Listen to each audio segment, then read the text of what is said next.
É bizarro olhar pra trás, mais ou menos uns 2 meses, e perceber o que tudo isso se tornou, o que Máquina do Tempo como conceito se tornou. E vamos esquecer a parte sonora aqui por hora, e lembrar do que esse álbum fez. Além de quebrar todas aquelas barreiras que eu falei no último vídeo sobre o Matue, Máquina do Tempo ainda é o álbum com melhores números de views quando se trata do período de lançamento, desbancando a Anitta, que é uma das maiores artistas do Brasil, se não a maior atualmente. O álbum foi além de um álbum de trap comum e expandiu muitas áreas que não eram aproveitadas aqui quando se trata de álbum. Ele veio apresentando certos conceitos, desde sua estética visual da cor violeta, até do porquê ele se chamar Máquina do Tempo. Então, mano, o roxo ele vem por causa de uma figura que chama Saint Germain. Não sei se vocês já ouviram falar, figura histórica. Ele era conhecido porque ele era um cara que tinha uns conhecimentos diferenciados, ele sabia como transformar cobre em ouro, se eu não me engano, ele conseguia viajar no tempo, tá ligado? Ele era um viajante no tempo. E mesmo que isso não seja a coisa mais complexa do mundo, porque se tu tá cobrando isso do Matue, saiba que nem precisa na real, mas mesmo assim, o cara se preocupa em fazer coisas desse tipo, de trazer significado no seu projeto, mesmo que seja só um álbum de trap, entende? Que na teoria nem precisa ter nem um pouco. Isso me lembra até o Travis Scott em Rodeo, que é o álbum que ele conta a história dele tentando crescer na indústria da música, e Astroworld, que é a visão dele de quando ele já chegou no patamar de Deus do Trap e tá vendo as consequências de tudo isso. Quando se trata de tu não precisar contar algo, uma história com conceito e etc, mas ver artistas do mainstream se preocupando com isso é muito foda. E ver o público abraçando isso é mais incrível ainda. E eu sei que vários de vocês viram as teorias que fizeram sobre o álbum do Matue. Mano, não foram poucas. O Matue até compartilhou algumas no seu Instagram. Isso é uma coisa extremamente comum lá fora, e ver isso acontecendo aqui é um evento muito foda. Façam isso ser padrão no Brasil, por favor. E eu curto muito todo esse lance de teoria, mas eu não costumo abordar isso no meu canal. Hoje, a gente vai falar sobre uma das 3 visões possíveis da arte. A visão do autor, do que ele literalmente queria dizer com tudo aquilo. Essa música ela foi criada num dia que normalmente pra mim é um dia que eu não faço música, não gravo, não entro no estúdio, porque era um dia que tava sendo um dia difícil pra mim. Eu tava sentindo várias barreiras, várias dificuldades, e eu também não tava tão bem assim, tipo, firme e feliz assim pra criar um som, tá ligado? E nesse dia eu resolvi ter esse objetivo de criar um som, mano. Eu vou explorar essa sensação, essa emoção, tá ligado? De não tá me sentindo bem, tá com muita ansiedade, muita dúvida em relação ao projeto. O disco ainda, obviamente, não tinha sido lançado ainda. Essa foi a última música que eu gravei. Eu quis externar essa emoção, mano. Toda a ansiedade, a dúvida, a vozinha ruim que eu tinha na minha cabeça ali naquela hora, eu quis botar ela na música porque eu queria enfrentar esse sentimento, tá ligado? Eu queria bater de frente com isso. E aí que surgiu a música 777666. A música, apesar de estar ligada ao disco de várias formas, ela ainda assim, dentre as outras, se torna uma faixa muito única. Especialmente por isso que o Matue disse, porque se tu for parar pra perceber, a vibe dela é muito isso, de conflito, uma vibe bem pra baixo, que na mão do Matue se tornou aquilo. E 777666 pode até parecer uma música mais complexa e as letras não terem nenhuma ligação. Isso quando tu não tá entendendo o contexto dela. Mas quando tu entende que esse som é sobre uma briga interna do Matue contra ele mesmo, até no clipe isso fica representado. Ele tá lutando de uma forma literal contra uma versão dele meio que do mal, contra essa voz negativa que ele tem na cabeça dele.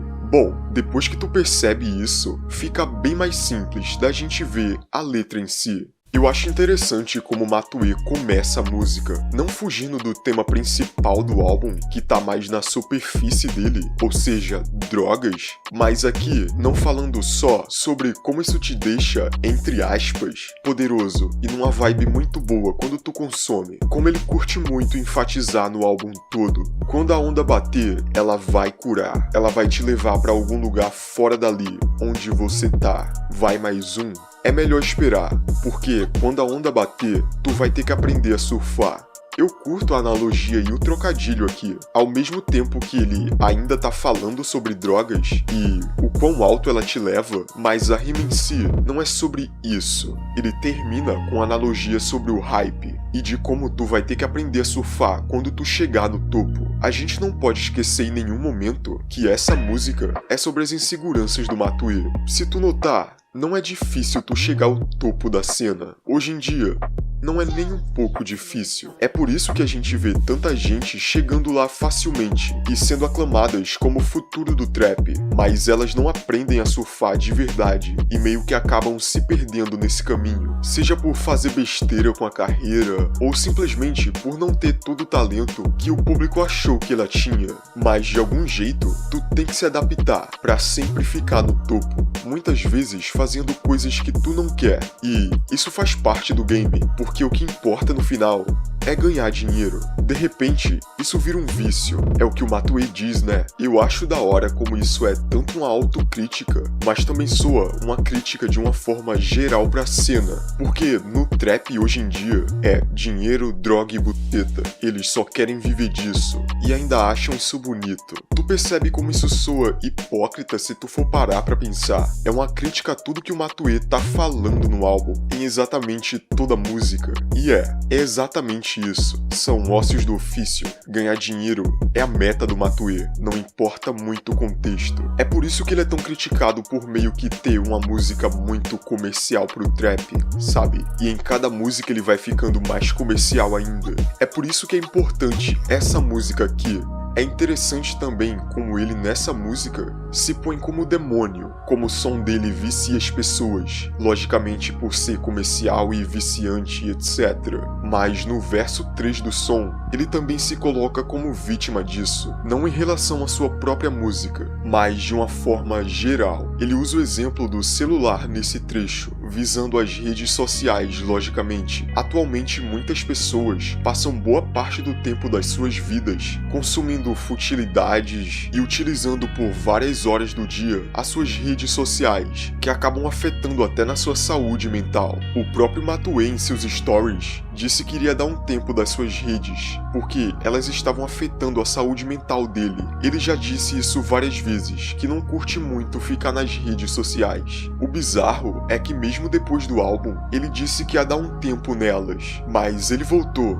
É lógico, porque lembra lá no começo? Ele tá na onda e ele tem que se manter ali. Às vezes tu tem que fazer algo que tu não quer, porque tua imagem no meio artístico às vezes vale muito mais do que tua própria música em si. E lembra? De repente isso vira um vício. É interessante ver como todas as linhas dessa música se conectam, mesmo quando elas não estão falando da mesma coisa. E 777666 pode até ser sobre as inseguranças do Matuê, mas ela abrange vários temas que dá pra tu se encontrar ali, como as pessoas fazendo tudo pra alcançar o que elas querem, sem medir esforços, e às vezes acabam se frustrando com o resultado, ou até mesmo com coisas mais simples, como a forma que a tecnologia tá frustrando e acabando com a saúde mental de uma geração inteira que estão viciados nelas. Fala aí, meu nome é Vitruviano e esse foi mais um vídeo do meu canal. Seu like e sua inscrição me ajuda muito, e comenta alguma coisa pra me ajudar no algoritmo. E se quiser divulgar tua música aqui no canal, já sabe, é só me contactar, tanto no e-mail quanto no Instagram. Tá tudo aí na descrição. Muito obrigado por me ouvir até aqui, e até a próxima. Vamos aprender a editar como profissional? Unindo Premiere, After Effects e DaVinci Resolve, vamos editar um clipe do início ao fim. Meu nome é Gabriel Camacho e já trabalhei com grandes nomes como Rashid Emicida no videoclipe Pipa Voada, Felipe Ret em Vivendo Avançado e Libertina, WC no Beat em Hoje Tem e Meu Mundo e Orochi no clipe Amor de Fim de Noite. Então se você quer aprender essas e outras técnicas que eu utilizo, clica aí na tela e bora editar um videoclipe juntos.